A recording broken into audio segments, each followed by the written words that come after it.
ಆರೋಗ್ಯ ಪರವಾಗಿಲ್ಲ, ಸ್ವಲ್ಪ ಇನ್ನು ಕಾಲು 100% ಸರೋಗಿಲ್ಲ, 90% ಸರೋಗಿದೆ.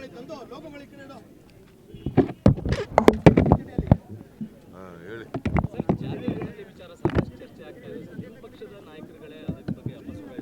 ಯಾರು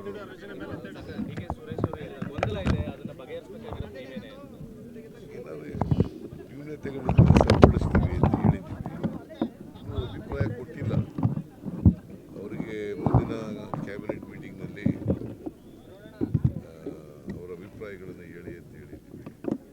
ಅವರ ಅಭಿಪ್ರಾಯಗಳು ಹೇಳಿದ ಮೇಲೆ ಈ ಕ್ಯಾಬಿನೆಟ್ ಮುಂದೆ ತಗೊಬಂದು ವಿಲ್ ಟೇಕ್ ಎ ಡಿಸಿಷನ್.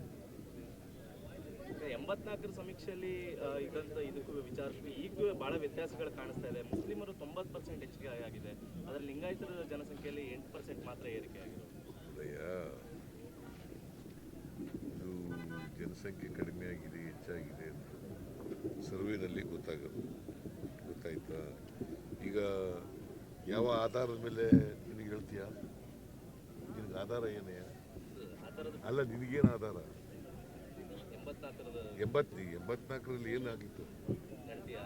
ಗಣತಿ ಆಗಿತ್ತ? ಯಾರು ಹೇಳಿದ್ರು?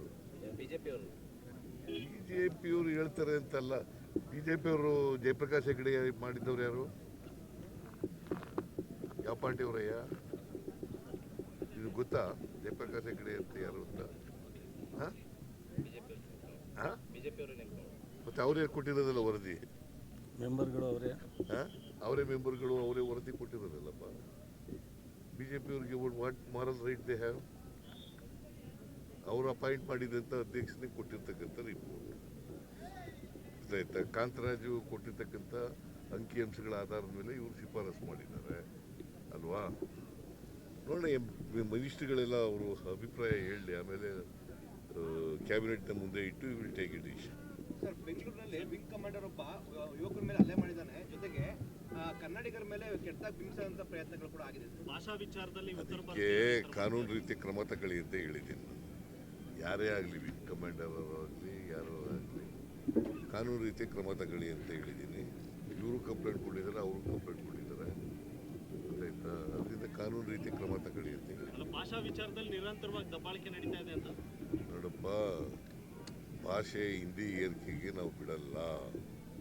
ಹಿಂದಿ ಭಾಷೆನ ಕೇಂದ್ರ ಸರ್ಕಾರ ಮಾಡಿದ್ರೆ ನಾವು ಅದಕ್ಕೆ ವಿರೋಧ ಮಾಡ್ತೀವಿ, ಒಪ್ಪಲ್ಲ ಅಂತ ಹೇಳಿದ್ದೀವಿ. That is our stand, state government stand. ತಂದಿದ್ದೀವಲ್ಲ ಈಗಾಗಲೇ, ತರ್ತೀರಾ ಅಂತಲ್ಲ, ಈಗಾಗಲೇ ದ್ವಿಭಾಷಾ ನೀತಿ ಇದೆ. ಮಾತೃಭಾಷೆ ಮತ್ತು ಇಂಗ್ಲೀಷ್ ಭಾಷೆ ಇದೆ. ಕೇವಲ ಇಂಗ್ಲಿಷ್ ಮತ್ತೆ ಕನ್ನಡ ಮಾತ್ರ ಯಾವುದು ಹಿಂದಿನ ಅವಕಾಶ ಇದೆಯಲ್ಲ? ಇಲ್ಲಿ ಹಿಂದಿ ಎಲ್ಲಿದೆ? ಹಿಂದಿ ಅವಕಾಶ ಇದೆ, ಆ ಕಾರಣಕ್ಕೋಸ್ಕರ ಈ ರೀತಿ ತ್ರಿಭಾಷಾ ಸೂತ್ರ ಇಲ್ಲ. ನಾವು ಕನ್ನಡ ಮತ್ತು ಇಂಗ್ಲಿಷ್ ಅಷ್ಟೇ ಕಲಿಸೋದು. ಸರ್, ಕೆಪಿಎಸ್ಸಿ ಏನಾಯ್ತು ಸರ್? ಪಾದಯಾತ್ರೆ ಮಾಡ್ಲಿಕ್ಕೆ ಹೊರಟಿದ್ದಾರೆ. ಸೆಷನ್ ಕೂಡ ಬಹಳ ಚರ್ಚೆ ಆಗಿತ್ತು. ಯಾರು? KPSC public service commission. ಏನು ಅದು ಇದ್ರ ಎಕ್ಸಾಮ್ ವಿಚಾರವಾಗಿ ಇದಾಗಿದೆ. ಕೋರ್ಟ್ಗೆ ಹೋಗಿದೆಯಲ್ಲಪ್ಪ ಅದು. ಈಗ ಅವ್ರು ಪಾದಯಾತ್ರೆ ಮಾಡ್ಲಿಕ್ಕೆ ಮುಂದಾಗಿದ್ದಾರೆ. ಯಾರು? ಈಗ ಏನು ಅಭ್ಯರ್ಥಿಗಳು ಯಾರೇ ಪಾದಯಾತ್ರೆ ಮಾಡ್ತಾರೆ? ನೀವು ಸುಮ್ಮನೆ ಏನು ಅರ್ಧಂಬರ್ಧ ತಿಳ್ಕೊಂಡು ಪ್ರಶ್ನೆ ಕೇಳ್ಬಿಟ್ರೆ ಸರಿ, ಪೂರ್ಣ ತಿಳ್ಕೊಂಡು ಕೇಳಿ ಪ್ರಶ್ನೆ. ಜನ ಇದ್ದಾರೆ, ಒಂದು ನಿಮಿಷ.